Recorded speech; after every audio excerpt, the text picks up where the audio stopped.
How's it going, YouTube? It's your boy Optima, back with a brand new video, and today I actually want to hit you guys on another deck showcase. I was able to come up with a pretty fun deck, and I think you guys will enjoy it. So that's what we're going to be doing today. I did just want to cover really quickly that I know some of you are probably coming from the top 5 underrated decks video, as that video did garner a lot of views, which I did want to say thank you all so much for helping that video reach past 500 views. That's really awesome, and I'm hoping we can get that kind of support on some of the other content. But overall, I'm really grateful and I appreciate that, and the support overall has just been really good as of late. So thank you all so much for continuing to enjoy this stuff and support the channel. It really does mean a lot.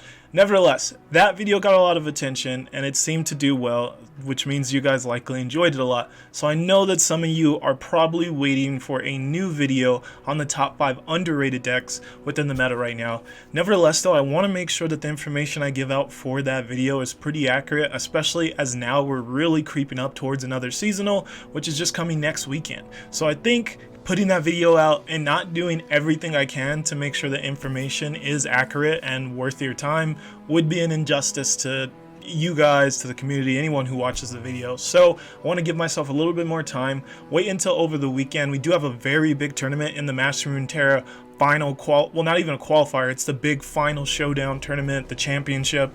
The Runeterra series is commencing with its championship this weekend.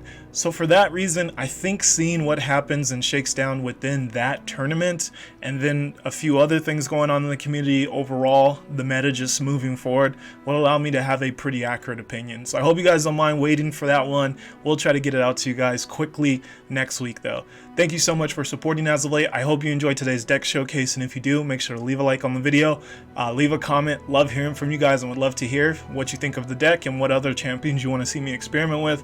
And then lastly, subscribe if you're new so you don't miss out on the consistent content that we're putting on the channel. I also will be streaming Pokemon Legends Arceus a lot this week, as well as doing some Runeterra streaming. So if you guys want to go into the comment section and check out my Twitch streams and just follow over there so you don't miss them, that would also mean a lot to me. Let's just get into the video though. I've taken enough of your time. So in today's video, I was actually able to come up with a Mecha-Yordles deck. And Mecha-Yordles, yes, you guys probably know of them, but haven't really been seeing them within the meta. It seems like most of everyone's kind of given up on them and hasn't tried to put Rumble in that package anymore and moved on to the PNZ Noxus ways of just discard synergy with Rumble and then going all in on burn. And I did actually have that deck in my top 5 overrated decks video because I feel like it's just a burn deck. And if it's just a burn deck, then you probably could play a better champion that doesn't cause you to discard 3 cards within a burn deck. But that was my opinion. I do think it's kind of showing to be true, as a lot of aggro players aren't even bringing that deck within their 3 aggro lineups. We're seeing a lot more scouts, a lot more spiders, and a lot more pirate aggro as opposed to the Rumble PNZ Noxus deck. But there is still time for that deck to come back and for my opinion on it to be wrong, so you just never know. Nevertheless though, I do think the Mecha-Yordles kinda got just thrown to the side, possibly a little too quickly, and I was just really thinking, hey, let me see if there's a little bit more to this package and give it a try. And this seems like the style of deck I'll actually enjoy, even though it has those aggro play patterns to it, which isn't generally my jive, but we're giving it a try. So it's going to be a Rumble deck with 2 other awesome champions as well. So let's just swing over to the internet and show you guys the deck. So this is going to be the deck on Mobalytics. As of right now, we're just calling it Hack and Slash. I cannot think of some crazy cool name for this deck. If you guys have something, definitely once again comment section, let me know a good name for this deck. But yes, you are seeing a 3 champion split there. That is going to be 2 Dravens, 3 Rumbles, and 1 Darius. And I actually really like Darius within this deck because it's so easy to get your opponent down to that 10 Nexus health, and then there's already so much other cards that they've probably spent mana and resources on to remove or do something about, that they generally can't deal with Darius then at that point. And yeah, 10 attack, he's a big beefy boy ready to just like destroy a Nexus, just chop it off with his axe. So he's a really good finisher if the Rumble turns don't get the job done. And yeah, the cards that I removed were like Scrap Heap. I played this deck with Scrap Heap and was still winning games, but I was never casting Scrap Heap. So I got rid of that card, threw in another Might, threw in some decimates, and then we have a 1 of survival skills. I would say that's probably the card that I think least is, I'm certain that it really needs to be in the list. So I would say feel free to experiment with the 40th card within this list. That is that's kind of the general gist. We'll dive a little bit deeper into a little bit more. The only ones you should really be focusing on is, first and foremost, is actually going to be Geode Mecha Forcer.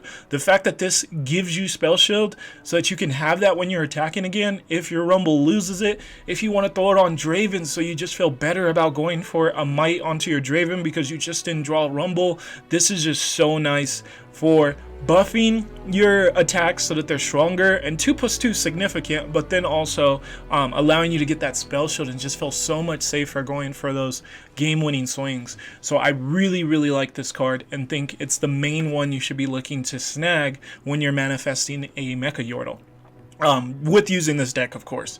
After that, I'm going to say that I think the next most impactful one is probably going to be either Furry Horn Crasher or something like Professor Von Mech. Professor Von Mech just gives you so many cards, so it's probably maybe Professor Von Mech getting the 1, 2, and 3 drop if you can get good cards. I've like low rolled the heck out of this card, but if you could get some decent, halfway decent cards, the way he just retools you is just really strong, and he does still have impact, and 4 isn't that bad, and if Rumble's leveled, then it's just like 3, so he's really a pretty good one. The Furry Home Crasher is really nice too if you're manifesting a Mecha-Yordle really early in the game.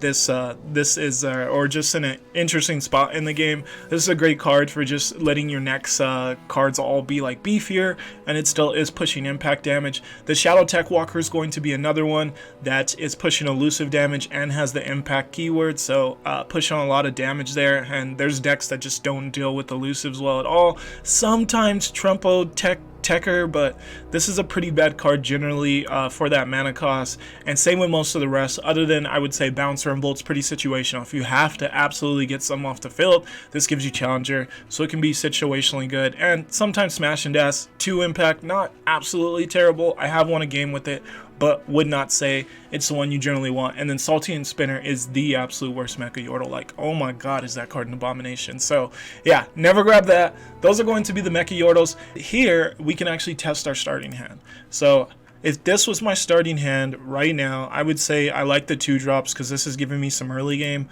So I'm gonna reroll Might and reroll Decimate. I'm trying to get Rumble within this hand. So unfortunately we don't get that, but this is still a pretty good hand. We do have a 1 drop on 1. We can then Grave Physician into Fallen Rider, or just go for Conchologist and see what we can get off of that. I would probably go for Grave Physician, just trying to fish for Rumble immediately. But yeah, this is still a pretty good hand. Allows you to still play pretty aggro like, and yeah, you're even at least able with the Grave Physician to try to fish that Rumble out of your deck, so I like that. So we're gonna do another roll as well.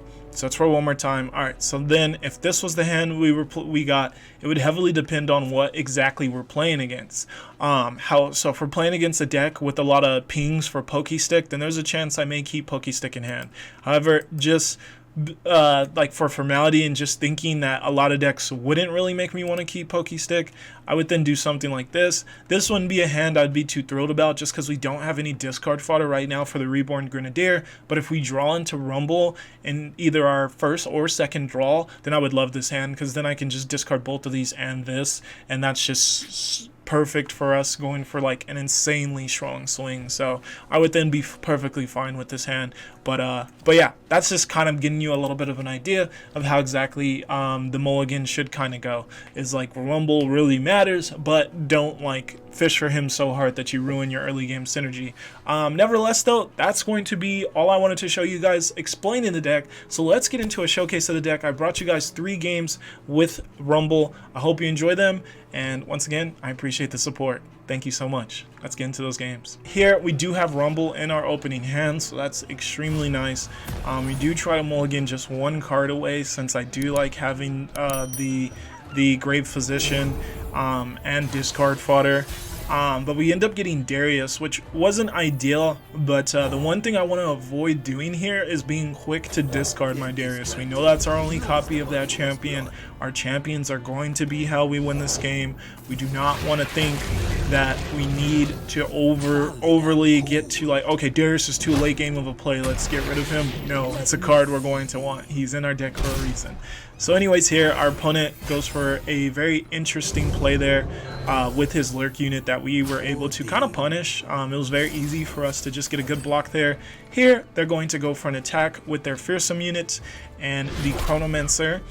We can block off the Chronomancer just to stop like all damage and make sure that that card then trades, and also that it's a little bit less impactful if it's blocking an overwhelm unit, because 3 health is pretty nice. So we do let the Grave Physician go down into the Chronomancer and then kill off the lurk unit with 1 health, so showing the strengths of Pokestick. Here we go for a big ol' rumble summon by letting a lot of cards fall to that. And now, and thankfully we have the created cards that made the discard feel not too bad. Our opponent's actually going to go for the Pike on the Ephemeral. I'm not sure I really agree with that. I know he's trying to keep his Nexus as healthy as possible and didn't really want to block that. But if there was any chance that he could use that on a more impactful unit that's not Ephemeral, that probably would have been ideal. Here though, our opponent is really desperate. Their hand must have been pretty bad. I don't think that they were desperate enough to just get a hefty attack off here, that they threw down their Rek'Sai without him being leveled, knowing that he's just going to go back to the deck and just kind of lose out on a lot of those buffs. I don't think they did that unless that was pretty much their only option. I want to assume that. So here though, we get to go for that lovely, lovely play of removing the Pike. Here we could go for a pretty strong open attack, but I think summoning can be a little bit better just to put even a little bit more pressure on our opponent. Here I know that I have enough mana to play each follower in my hand, obviously not Darius but all the followers, so I just want to slow roll it and put the units down very slowly to see exactly what my opponent goes for. So we start at the 1-drop, then go our 2-drop. Our opponent's then going to go into their Chronomancer, and me here, I'm thinking, let's just get our fearsome attacker through, and just to make sure that something sneaky doesn't happen, because I think no matter what, our opponent was going to go down to 10 Nexus health here due to Rumble leveling and it doing 2 impact. But I wanted to ensure that, so here we're going to get down to that 10 Nexus health while trying to remove a unit so that our fearsome attacker can go through. This is actually going to force our opponent to cash in that Bone Skewer, and that for us lets us know that they just brick their next draw. Well, they didn't necessarily brick it, but they made it really bad, and that's that also just makes that a really solid payoff. We do get that Rumble level up here, which is going to have that 2 impact, push our opponent down to 8, and give us a Mecha-Yordle. We get a pretty good one, considering that too, the Walker, and now our opponent's very low. So here, all I'm thinking is just no reason to really summon anything, knowing that our opponent has to summon. So we'll just let him go for his little attack here. Trade the 2-1 with their lurk unit. Take the 2 damage, and I actually at first was just going to block and then realized why not get another Mecha-Yordle off of the Pokestick. It's not like I plan on doing anything but placing Darius down here either way. So that's what we do. Pokestick gives us a... Oh, makes our Mecha-Yordle cheaper, sorry. We already had a Mecha-Yordle, so of course it makes it cheaper. And then we can go for Otterpuss. And I really like actually getting Otterpuss here, just because it means whatever our opponent top decks, we can go for the prank on it before we attack, and that could let us know if our opponent did manage to top deck Pike spell, Depths from Below, because that would be, I just don't want to play into a misplay, and going for the open attack here with him having Depths from Below would mean that Pike would just trade with the Darius, and then we would be kind of in a bad spot. So just wanted to avoid that, and that's why I played the Otterpuss and went for the prank, and we were able to do that and win the game. So that's going to be game 1. Here now, getting into game 2 against Teemo Caitlyn. And this is a deck I'm not too high on, but I have been seeing a lot of it on the ladder. People seem to like it a lot. Max Got Tricks is someone who I know, notoriously a streamer and now recently YouTuber, making YouTube videos now. He's someone who I know plays it a lot. I'm not a huge fan of it. I feel like the flash bombs need to be in a little bit of a better place to make them really work alongside puff caps, but I do think flash bombs are good in other decks. Like, I like the Caitlyn Kindred decks I've been seeing. Nevertheless, we're gonna go for Conchologist on our first turn, trade with their 3/2. And I didn't speak on the mulligan, but as always we tried to get Rumble and didn't get him, but now we drew him to him now. Here I will just summon Draven because I want the extra discard fodder since we did draw into our Rumble. It's time to get him down, so let's get an Axe so that we can use that for discard. And yeah, I'm thinking Axe, the Reborn Grenadier, and then the Yordle Squire. Unfortunately, I think Might and the Noxian Fervor that we created from Conchologist will actually end up being very impactful for us being able to win the game. So I don't really want to give up either of those. Don't want to give up the 4-drop either, and the Grave Physician is a definite keep. Here though, our opponent is going to skip out on blocking here with just their Caitlyn down and go for a Mystic Shot into Draven. No big deal. We pushed a ton of damage. They're already down to 11 Nexus health, so that's good for us. For him allowing Rumble to actually hit his Nexus. He must have just had that Puff Cap Peddler or something like it in hand though, and didn't want to trade that, which makes sense. It's not ideal, but it makes sense. Here I get down the our 4-drop, and our opponent is going to break our Spell Shield on Rumble. One step ahead. Now they go for attack with Caitlyn, and this is an interesting play. I immediately block it, just like wanting to see if our opponent for sure had some way of punishing this block. Because yeah, if I was able to trade with the Caitlyn, that would have been amazing. But our opponent actually does, and that's still fine with me because it just means knowing that I got the Geode Mecha-Yordle, I know I can just get him down, go for a huge hefty swing care due to the Spell Shield, and feel completely free going for it with Rumble. And yeah, put our opponent in a really bad spot. Here I definitely do want to pre-commit the Might, knowing that behind a Spell Shield there's pretty much nothing this deck can do. Kind of lucky that no flash bombs even touched us, but I don't think it would have mattered either way unless we just drew like into all the flash bombs. And both of these units were sitting at 4 health, which is pretty nice. And yeah, we're gonna get a super strong attack off with Rumble and level him. And yeah, just really showing the strengths of that freaking Mecha-Yordle. The Geode is just really nice. I'm a huge fan of it. And the Spell Shield stays until the end of the turn, so my opponent also will not have an opportunity to do anything to Rumble without that Spell Shield until the turn finishes. So here I'm just slow rolling my burn, wanting my opponent to think that I don't have it, just in case they somehow have some way of stopping it, even though I'm pretty sure this deck doesn't run any real defensive tools. It's kind of mainly just all about using the flash bombs and then winning through early Teemo. So no early Teemo for our opponent was a little sad, but I think we would have probably still won even through that with the way we curved into Rumble. So that's going to be another win for this deck. And don't think I avoided putting losses or something like that. We have a loss in our last deck showcase, and we're going to get our final game here against Ari Kinnan. This is going to be mono Ionia though, so wanting to always hit those Legion procs, which is very understandable. I do think this deck is just interesting to me though, especially when they still play Fey Blade Whirler, just because then you have no way of granting that card Overwhelm, and it kind of just becomes an easily chump blockable card time and time again. So a little bit interesting to me, but nevertheless still a super strong deck. We know how strong these champions are together no matter what region you throw with them. Could even probably do Freljord. So yeah, anyways, I just want to say, don't think I'm avoiding putting losses on here. I think it's very good for you guys to see when I lose, so you can see where I misplayed, and also just kind of understand that I'm not trying to act like a perfect player, because none of us are perfect players, and we definitely lose games that we should win, and win games we should have lost due to having good draws. So it's just good to show the true authentic game to you all. But this deck was just doing well. Here, turn 3 comes.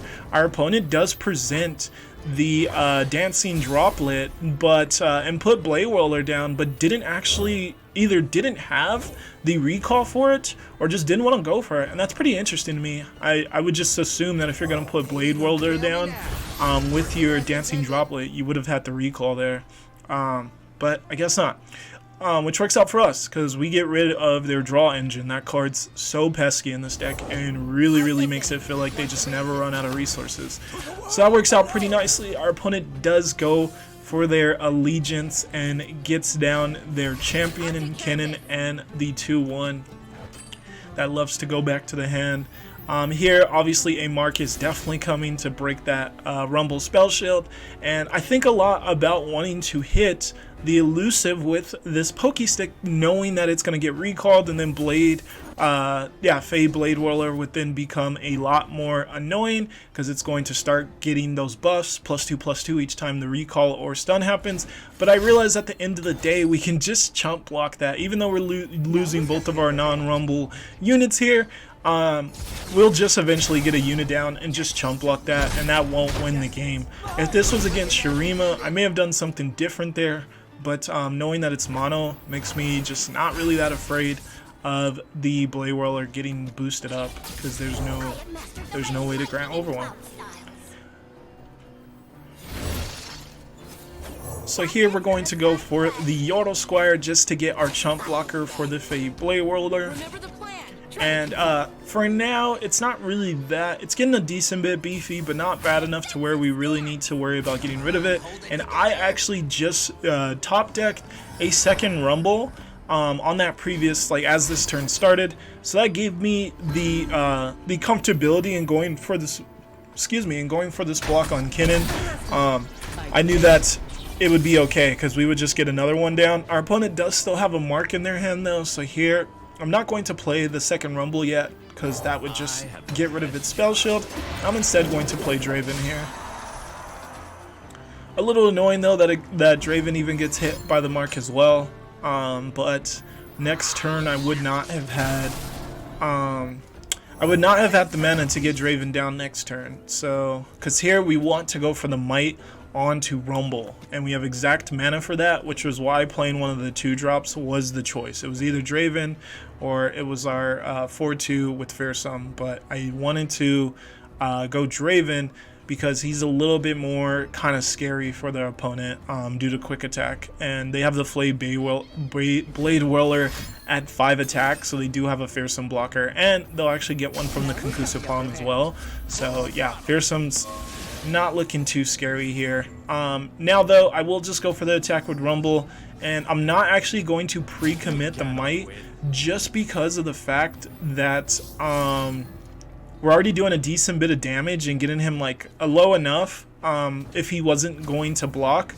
Now with blocking though, I will absolutely commit the might because we're doing significantly less damage here. I think just a little bit about spinning axing the tiny spear, but at the end of the day, if he's going down to 4, that puts him in range to losing to a top deck Decimate. I think that's good enough. Let's just keep that card and have those both as discard fodder for the 2 Yordles in our hand. Our opponent's going to get down their Ahri now though, and Ahri is near leveled, so things are a little scary on this attack here. It would be much more scary if my opponent had access to a Zolver, but there isn't a level champion, so as long as they don't recall again before attacking, we may have even been good against the Shurima version of this deck. Here, I think about it for a bit because, you know, Geode is just always so good.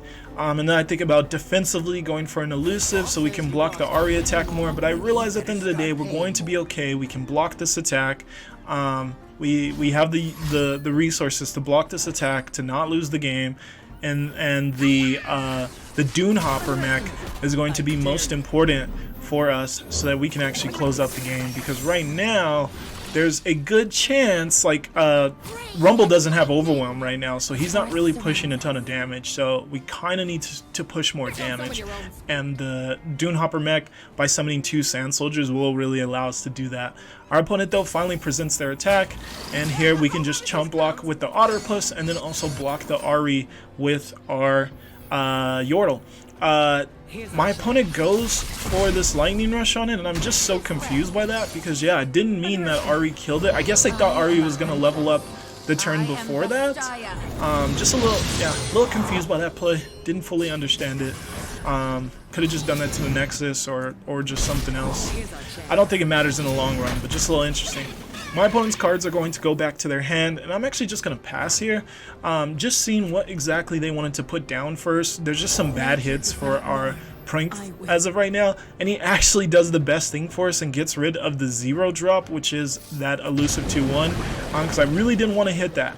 And here we're gonna actually see there's a sign-in Thousand-Tailed in hand, so I really have to consider if that's the card I want to hit. I would have definitely done it if the sign-in would have gave me the option to +2 cost it. I really don't want to see sign-in. Seems like a great way for my opponent to defend this next attack, but at the end of the day, since I didn't get the +2 to the cost option off of that Prank, I think I have to go with the Blade Whirler just to slow down the amount of cards that my opponent can put down defensively. So they will break our Spell Shield with another mark, and here I have to drop the Dunehopper mech. Even if it means my opponent gets that sign-in down and then they have a bunch of blockers, I need it. Right now we're still pushing 2 damage through impact, so even if they would have went sign-in there and not Blade Whirler, kind of confused why they went Blade Whirler and not sign-in, but I guess they just didn't have what they needed in hand either way, and that's going to be our final game and another win for this deck. So quite the showcase from this deck. Really enjoyed playing it and think it's actually pretty strong. I'm going to continue to try to refine it, and hopefully it can be something that I possibly bring to the seasonal. If I qualify, I have to do it through Gauntlet, so we'll see if that actually happens. Thank you guys though so much for watching. I hope you enjoyed this showcase of a fun kind of off meta deck, and that's what we're going to continue to do here. So can't wait to bring you guys more of these. It's always a treat, and thank you so much for the support. Please, if you just want to kind of talk about like what you enjoy about the channel and stuff, I just really would love to hear from you guys. I'm all about community, so I'd love to hear that. See you guys in the next one though. For now, peace out. Have a good one.